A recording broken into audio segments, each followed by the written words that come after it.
Coming to you from a cozy little condo high atop Old Fourth Ward, Atlanta. Welcome to The Ron Show on America One Radio. Here's your host, Ron Roberts. Thank you for listening, whether it's on the America One Radio app, AmericaOneRadio.com, Progressive Voices via TuneIn, via podcast. Thank you for finding your way here. We do appreciate that. Kavitha Surana at ProPublica published a story yesterday and caught my attention because it focuses on Georgia, specifically Georgia's abortion ban. And the headline is enough to take your breath. Abortion bans have delayed medical care. Experts say this Georgia mother's death was preventable. Yesterday, Senator Jon Ossoff held a Senate committee hearing here in Atlanta.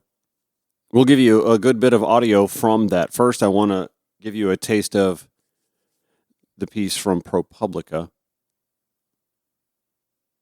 Again, this is reporter Kavitha Surana reporting. In her final hours, Amber Nicole Thurman suffered from a grave infection that her suburban Atlanta hospital was well equipped to treat. She'd taken abortion pills and encountered a rare complication. She had not expelled all of the fetal tissue from her body. She showed up at Piedmont Henry Hospital in need of a routine procedure to clear it from her uterus called a dilation and curettage, or DNC. But just that summer, her state had made performing the procedure a felony, with few exceptions. Any doctor who violated the new Georgia law could be prosecuted and face up to a decade in prison. Thurman waited in pain in a hospital bed, worried about what would happen to her 6-year-old son, as doctors monitored her infection spreading, her blood pressure sinking, and her organs beginning to fail. It took 20 hours for doctors to finally operate. By then, it was too late. The otherwise healthy 28-year-old medical assistant who had her sights on nursing school should not have died, an official state committee recently concluded. Tasked with examining pregnancy-related deaths to improve maternal health, the experts, including 10 doctors, deemed hers preventable and said the hospital delay in performing the critical procedure had a large impact on her fatal outcome.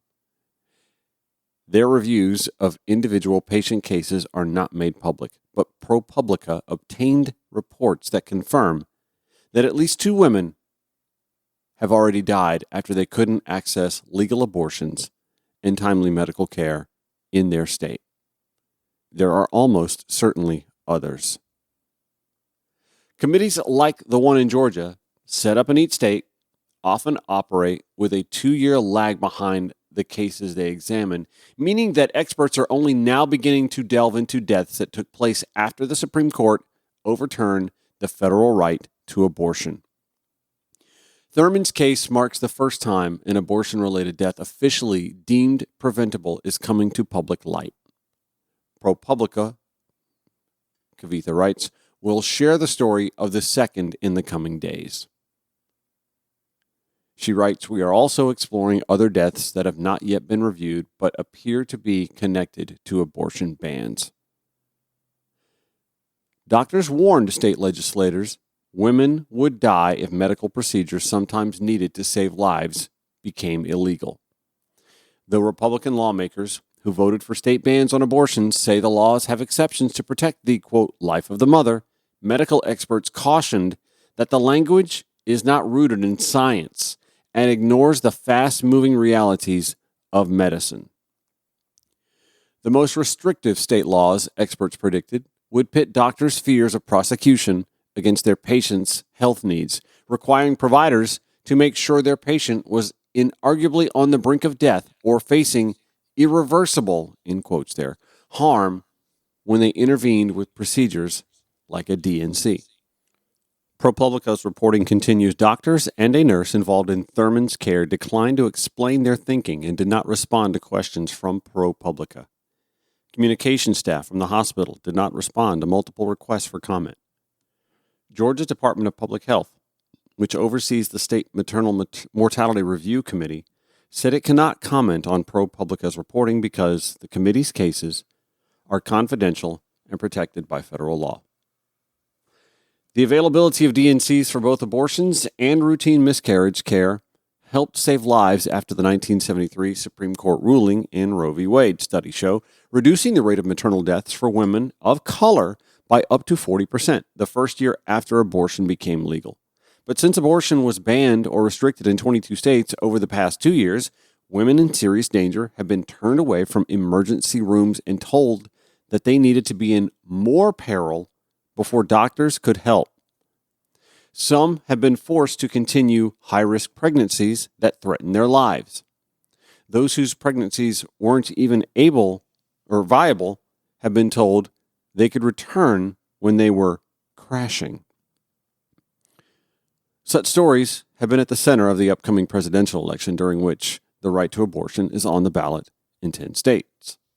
But Republican legislators have rejected small efforts to expand and clarify health exceptions, even in Georgia, which has one of the nation's highest rates of maternal mortality and where black women are 3 times more likely to die from pregnancy-related complications than white women. And let's be clear, I'm just going to say this. I don't care who it pisses off. White male conservatives don't give a shit. You know how I know? Clay Travis, nationally syndicated radio personality, just this past week, shared a clip on the Twitter X platform. He writes an ESPN discussion about Tua Tagovailoa. God, I always have a hard time saying his name. Quarterback for the Miami Dolphins. Left the game last week. His team was playing with the Buffalo Bills after an apparent and confirmed concussion, and he has had several in the past few years. And now there's a broad discussion in sports circles about whether or not Tua should even continue to play. He is dealing with short-term concussion problems that'll be long-term CTE problems down the road. I know this is totally going off the abortion discussion, but just bear with me here for just a second. So Clay Travis tweets, an ESPN discussion about Tua's concussion and whether he should retire went off the rails when Elle Duncan, one of the commentators on this TV show that airs on ESPN, started talking about her C-section scars and how much black women were victimized in America today. Legit insanity, Clay Travis writes. Here's what Elle said. Listen, as someone who is a woman who has 2 scars that go from hip to hip because I've had 2 C-sections in an effort to provide for my family and create a family for my family, I understand sacrifice. A black woman in this country whose mortality rates are incredibly high, I understand making sacrifices and trying to mitigate risk when it comes to your family, expanding your family and protecting your family. All I am simply imploring is that anyone in Tua's corner, someone that truly believes and loves Tua, is having a real conversation with him right now about what quality of life looks like. And we all face an existential crisis at some point in our lives. You host a podcast called The Pivot, and all of us at some point have got to make a turn from the thing that we were defined by for our entire lives. If we are surrounded by people that love us and can help us get to the conclusion that there is life after this, as dark and troublesome as it may be, as much as you sacrifice to get here, I'm just hoping someone, it ain't me, I got no dog in this fight, and I am not audacious enough to ask him. I'm hoping someone in that family, someone in his corner that truly loves him, is asking him to sit down and think long and hard about whether he wants to keep doing this. But I know risk. Clay Travis, who is not just a conservative commentator, but also he's the guy behind the Outkick website. He dabbles in sports a good bit. He is by the way, just absolutely terrible at predicting outcomes of football games. So if you're wagering, don't follow Clay Travis. Anyway, yeah, conservative white males, they don't care about maternal mortality, especially that it's 3 times worse for women of color than it is for white women.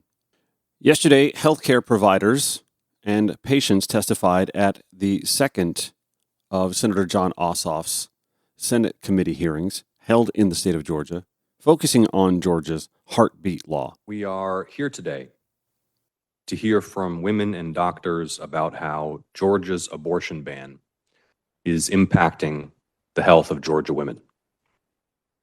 After the Supreme Court overturned Roe v. Wade, a Georgia law took effect banning abortion after just 6 weeks of pregnancy, at which point many women do not even know they're pregnant.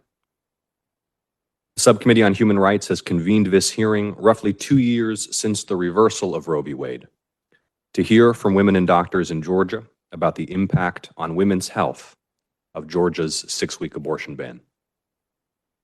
8 weeks ago, the subcommittee heard from Georgia OBGYNs who testified that our state's abortion ban puts the lives of Georgia women at unnecessary risk and drives OBGYNs out of Georgia, where already more than 50% of counties have no OBGYN at all. Today, in addition to receiving continued testimony from healthcare providers, we will hear directly from women who, despite having high risk or non-viable pregnancies, were forced either to remain pregnant or to leave the state for necessary care. I want to thank our witnesses for testifying today, particularly those of you who are here to speak about your personal experiences seeking health care under Georgia's 6-week abortion ban, for your bravery in sharing your experiences with the public. I know this is a complex issue that evokes strong feelings, and that's why it's absolutely critical that the public hear from people who are directly impacted by the law and from physicians. We often hear politicians weighing in on this issue, but today we're going to hear from patients who have been denied necessary medical care in our state while carrying high-risk, complex pregnancies, and we'll continue to hear from healthcare professionals who treat women and support them throughout pregnancy every day.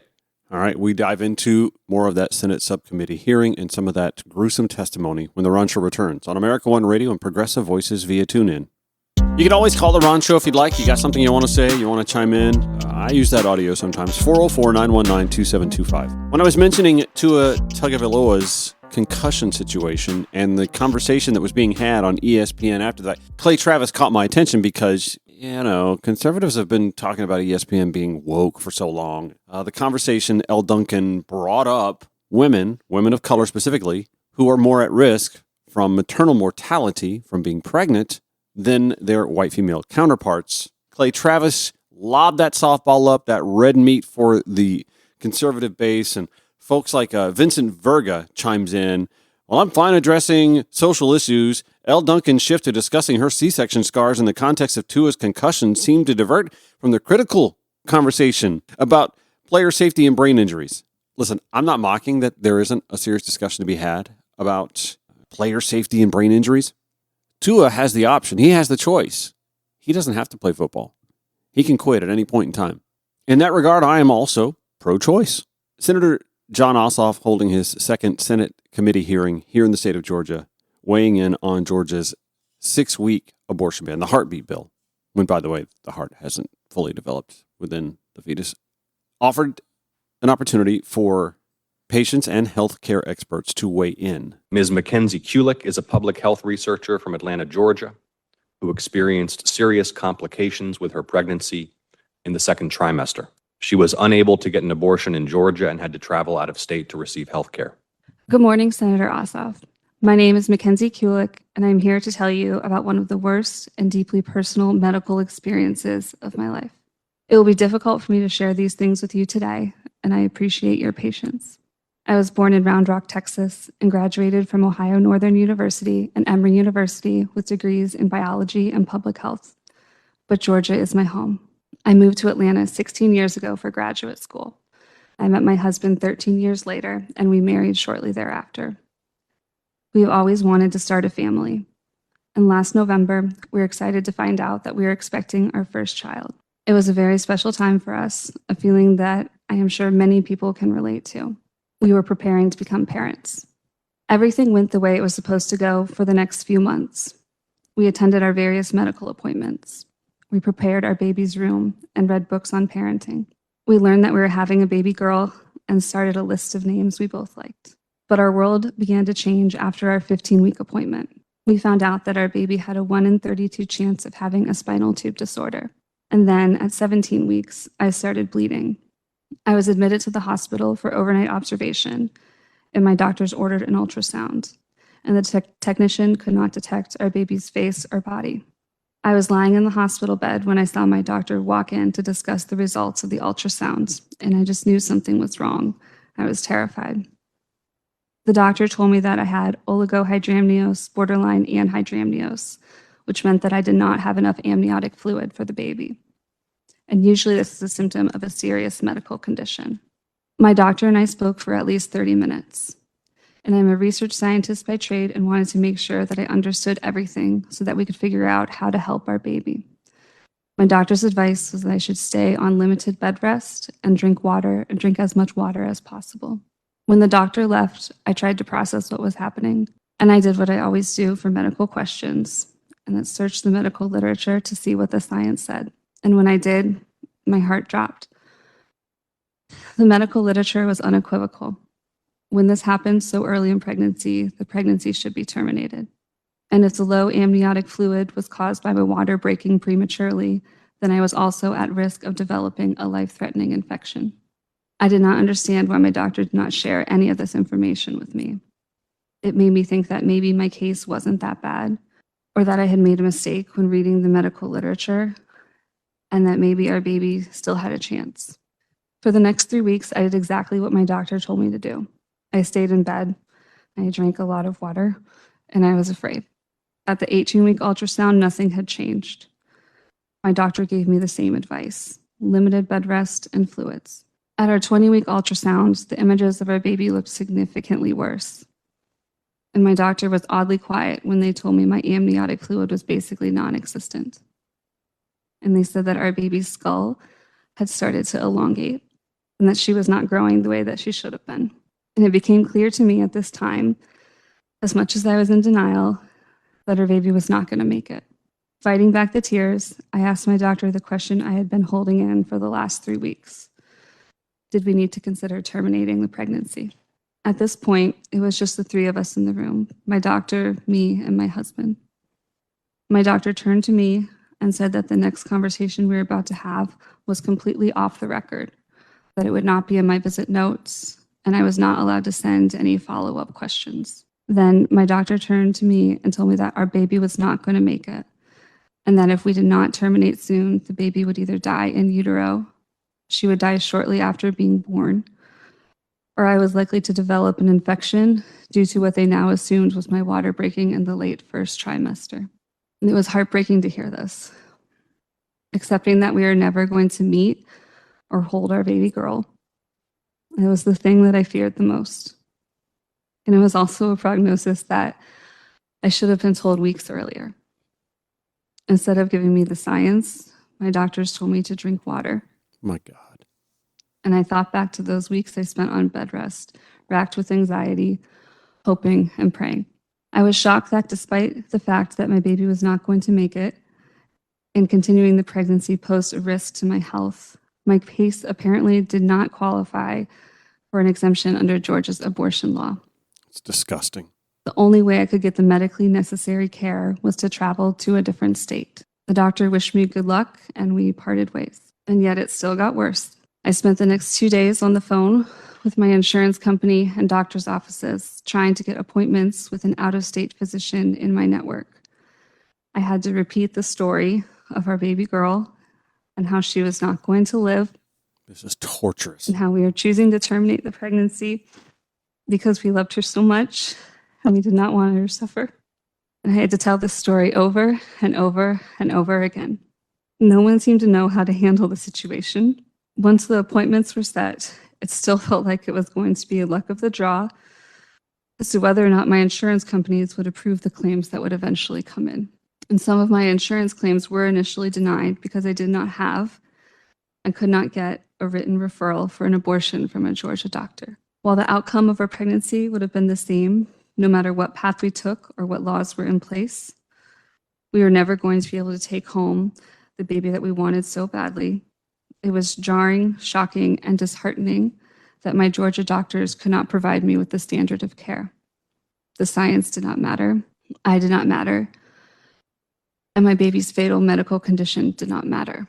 If I had not been able to travel out of state, I would have been forced to carry a non-viable pregnancy until the baby died in utero. or I would have developed an infection that threatened my health enough to qualify for an intervention, or I would have had to deliver a baby only to watch her suffer. Her underdeveloped lungs would never have had a chance to take a breath of air on their own. My physicians in Georgia did everything they could for me with their hands tied behind their backs by Georgia's abortion laws. And I do not blame my Georgia doctors. I cannot imagine the anguish of knowing without question what your patient needs, but instead being forced to tell them to rest and drink water. My Georgia doctors could care for their patients or they could follow the law, but they could not do both. And Senator Ossoff, my story is not unique. Georgia's laws have and will continue to do this to more pregnant Georgian women and their families. And it is wrong. Women in Georgia should not have to leave the state to get the best advice on how to care for themselves or their babies. My husband and I are still trying to start a family, and the sad thought has crossed my mind that we might be safer doing so in a place other than Georgia, our community and our home. More Ron Show after this on America One Radio and Progressive Voices via TuneIn. Call or text The Ron Show anytime at 404-919-2725. The Ron Show on America One Radio. Oh, yeah, I keep forgetting to mention, you can text the show too, 404-919-2725. Resetting today's conversation, ProPublica reporting from Kavitha Sarana. Abortion bans have delayed medical care, and experts say this Georgia mother's death was preventable. We learned the story of Amber Nicole Thurman, who died after a grave infection that could have been treated in a timely manner. Except Georgia's 6-week, aka heartbeat, law gives physicians pause to treat pregnant women in an imperiled pregnancy after 6 weeks. Last segment, we heard Mackenzie Kulik's heartbreaking story. If you miss any of that or any of the conversation on today's show, you can listen to The Ron Show via podcast on your preferred podcast provider or visit ronshowatl.com. Senator Jon Ossoff's Senate committee hearing in Atlanta was where she gave that gripping testimony, and we have more of it. Ms. Yasmin Ziad is a resident of Morrow, Georgia. She found out her pregnancy was not viable in her first trimester, but was unable to terminate the pregnancy. Good morning, Senator, members of the subcommittee. Thank you for allowing me to come and share my story. I am Yasmin Ziad, a 44-year-old native of Atlanta, Georgia, who currently resides in Morrow, Georgia. In 2016, I met the man of my dreams, and in 2020, we were excited to find out that we were expecting our first child together. Unfortunately, at 11 weeks, we experienced a miscarriage. The fetus stopped growing at 9 weeks, 4 days. Due to the COVID-19 pandemic, medical interventions were limited. The doctors administered vaginal pills and oral pills to manage the miscarriage at home. I was told to expect cramping and bleeding within a few hours and advised to take ibuprofen for the pain. Soon after, I began experiencing excruciating pain in my lower abdomen and back, with the pain radiating down to my legs. It was so intense that it forced me to stop everything. Suddenly, I felt a large mass pass from my body. I rushed to the restroom, and when I sat down, I discovered a large, bloody, fleshy mass. Overwhelmed, I started screaming and crying. My significant other ran into the bathroom, and through tears, I shakenly handed him my blood-stained undergarments, begging him to take them away because I couldn't bear it. Over the next 2 years, in 2021 and 2022, we endured 2 additional miscarriages, both caused by chromosomal abnormalities. Due to the trauma I experienced during the first miscarriage, my doctor performed D&C procedures for the subsequent losses. After experiencing 3 miscarriages, we decided to change healthcare providers, leaving a large hospital system for a doctor I trusted. Upon meeting with him, he immediately began working with us on treatments to conceive. We went through 1 round of IUI, and about a month before our second round was scheduled, we spontaneously became pregnant. This was exciting news, given our previous experiences. We were confident that this was our rainbow baby. When I called the doctor's office to share the news, they asked me to come in immediately to confirm the pregnancy. We found out we were 4 weeks and 4 days pregnant. The doctor advised me that because of my age, it was a high-risk pregnancy and suggested I take it easy. He wanted to monitor me weekly to ensure everything was progressing well. As I left the office, the concerns about the abortion ban filled my mind because I knew that as an older mother, I was at a higher risk of miscarriage or complications, and I began to worry. When I shared my fears with my fiance, he reassured me, saying, "We're going to stay positive. We're going to have this baby." His words gave me hope, and I started to embrace the pregnancy, excited for the journey ahead. That weekend, I noticed light brown spotting and immediately panicked. I texted my doctor, and he told me to take progesterone suppositories, to be on bed rest, and to come in first thing Monday morning. At that appointment, the fetus showed growth. The doctor reassured me that everything was fine and wanted me to remain on bed rest with weekly checkups to monitor my progress. However, at my 6-week checkup, we learned that the fetus had stopped growing and there was no detectable heartbeat. I broke down, knowing that we were likely experiencing another miscarriage. The doctor tried to comfort me, explaining that sometimes the heartbeat wasn't detectable until the 7th week. He reminded me that my blood levels were still improving and that stress could negatively affect the pregnancy. He urged me to have faith and to not lose hope. With those words, I left the office, heartbroken, but clinging to a thread of faith. The following week, there was still no growth or heartbeat. I asked about a D&C, but the doctor said it required a second confirmation and that the hospital had better equipment to confirm a miscarriage. After the nurse at the hospital performed the ultrasound, she informed me that there was no heartbeat, and my doctor would follow up with me with the results. At my follow-up appointment, which would have me at 8 weeks, the doctor confirmed the miscarriage. I asked again about the D&C, and he spoke around the topic, then stated these laws. I don't want to lose my license or be arrested, and recommended that my body handle the process naturally. It was healthier, he said. He mentioned using the pills would cause too much bleeding and sent me home, advising me to call when it started. Confused on the way home, I searched online and I found that the abortion laws were unclear and left doctors unsure of how to properly treat miscarriages. I sought advice, calling the emergency room and Planned Parenthood, only to be told that I had to follow my doctor's advice. Planned Parenthood told me that they could not help me with the miscarriage due to our new state law and the time frame I was in for my pregnancy, and that I could try a clinic in another state, but it was a possibility I would get turned away due to not being a resident. I called a clinic in North Carolina and was told they only treat patients who live in the state.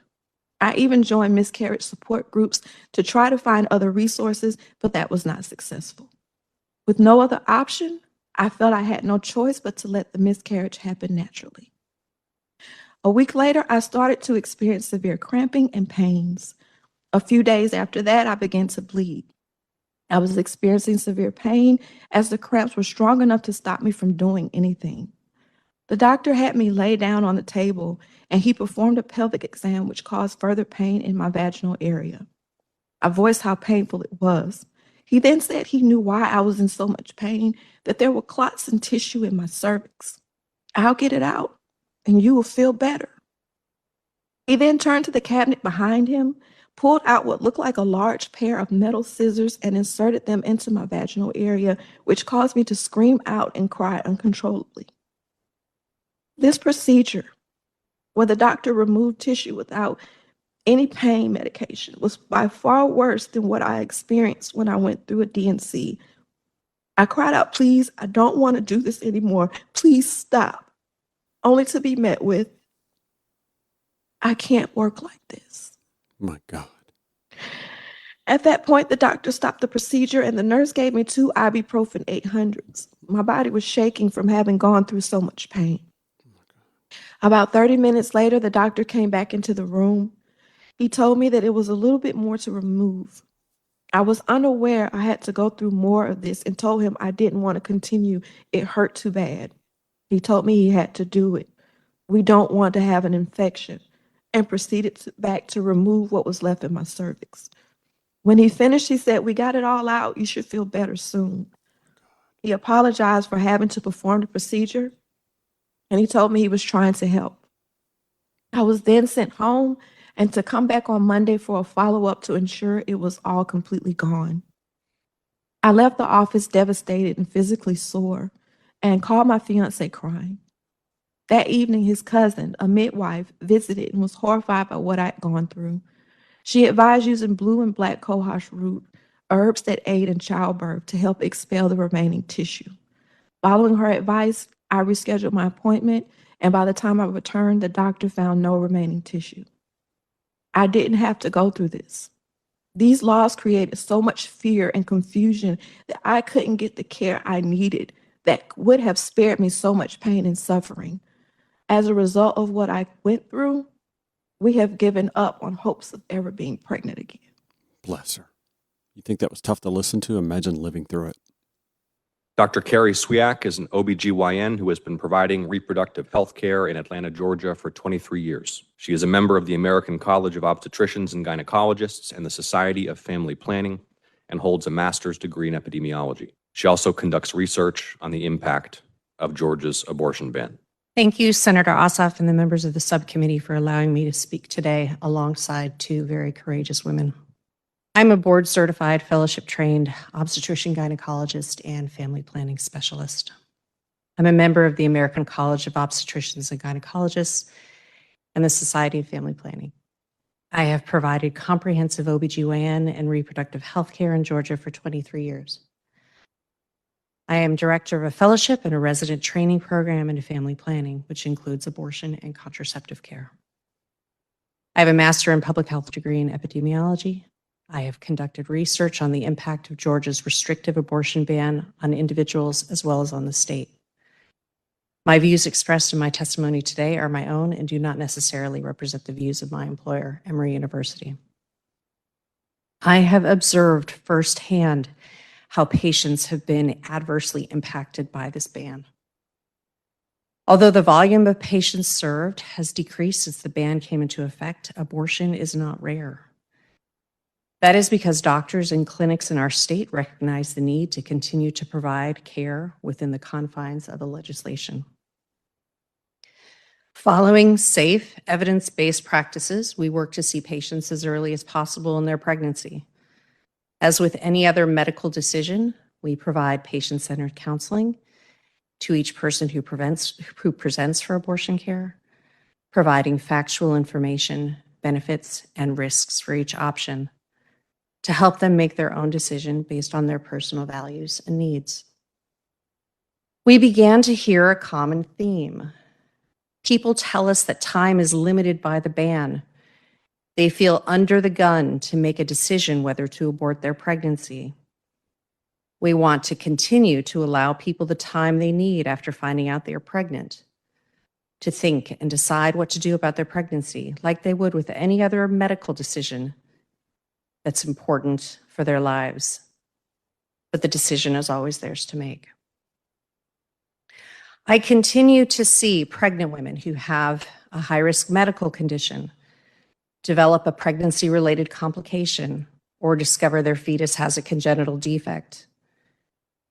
Make no mistake, this restrictive ban has increased maternal mortality and poor health outcomes.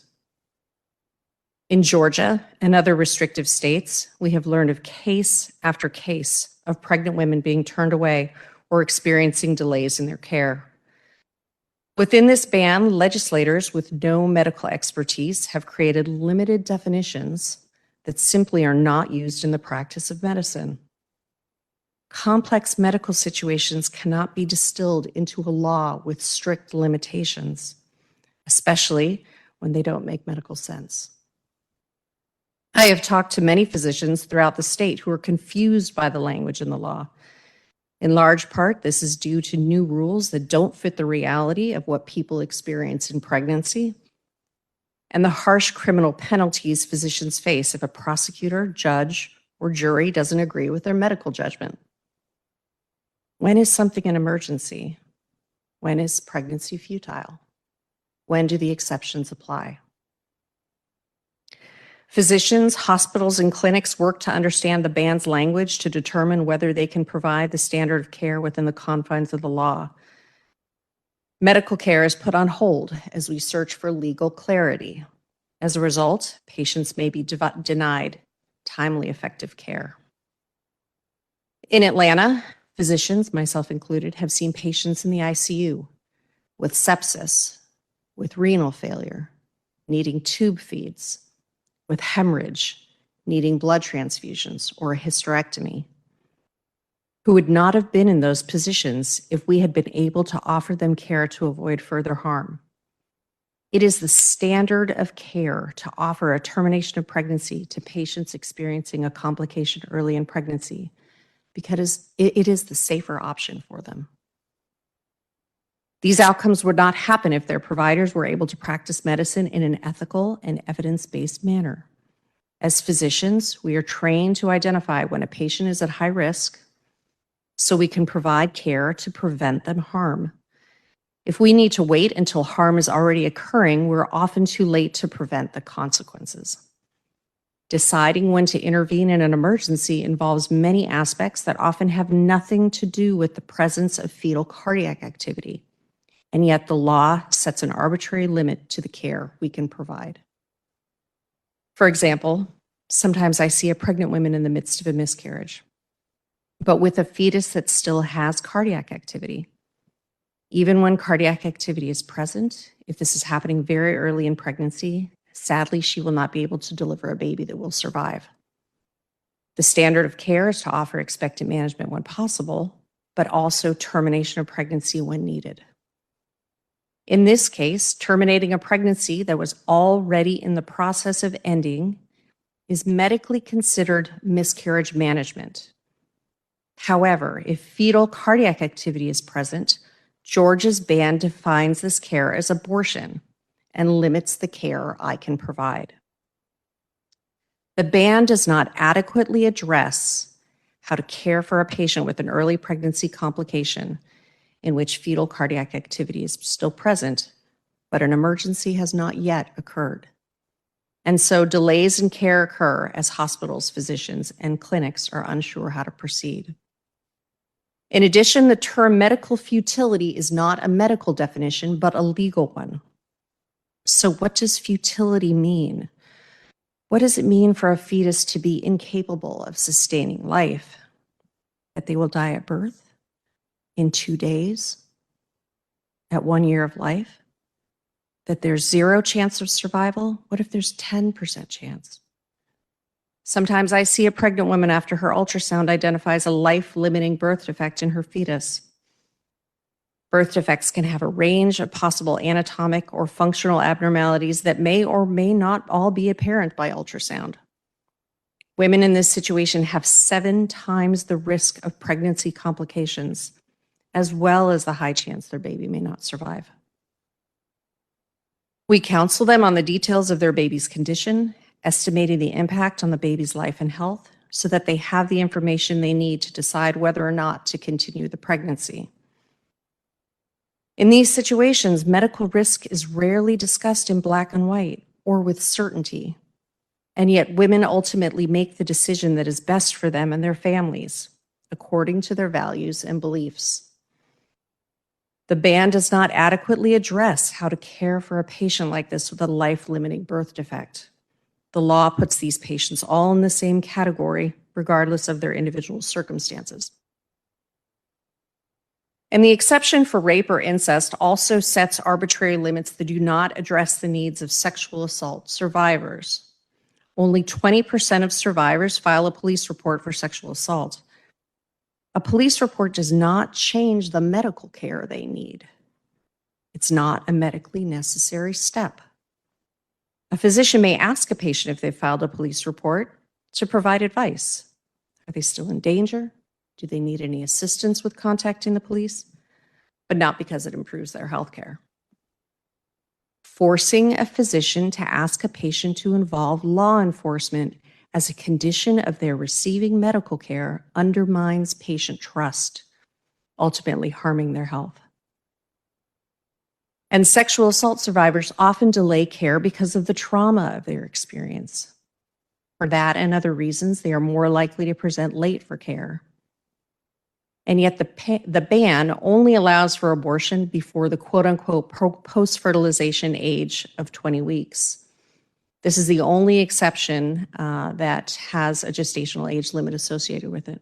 Post-fertilization pregnancy dating, as stated in the ban, is another legal term, as pregnancies are dated after the last menstrual period rather than the date of fertilization.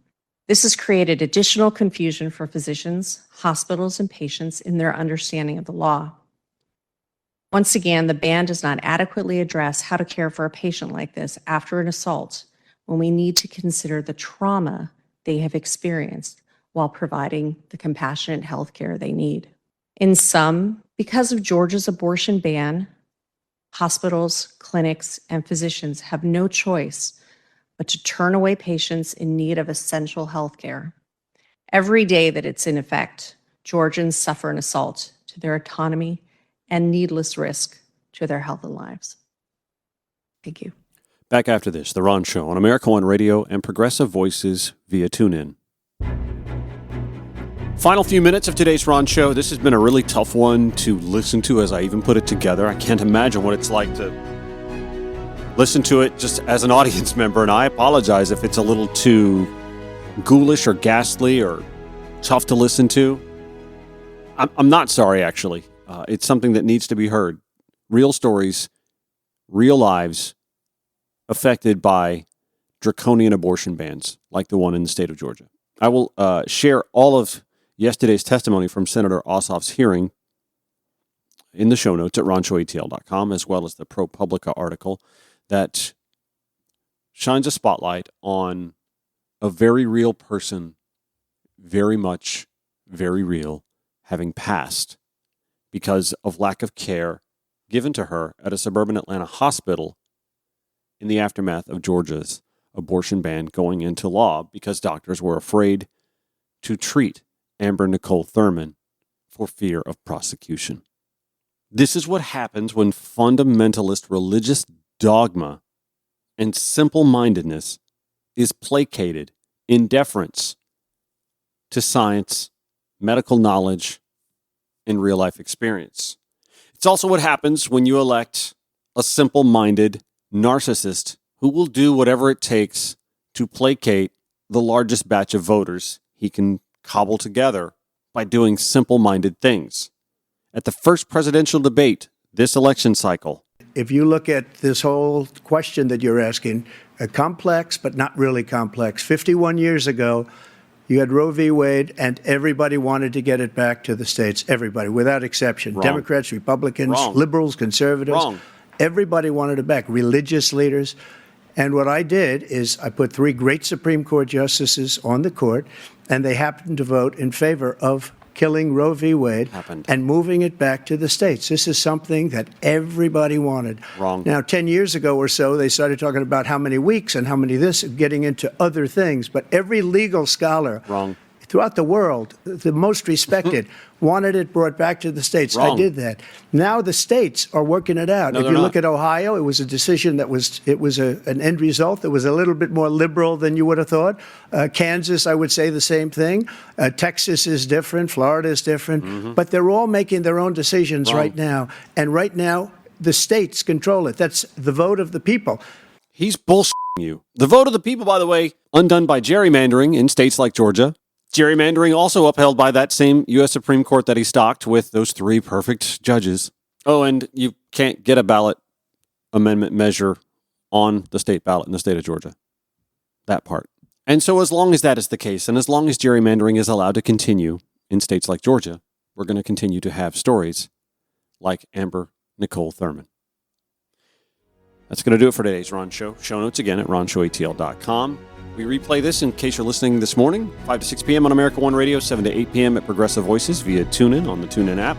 And then the show is podcast as well on your various podcast platforms. Back tomorrow, 9 to 10 a.m. on America One Radio. Have yourselves a great day. We'll see you then.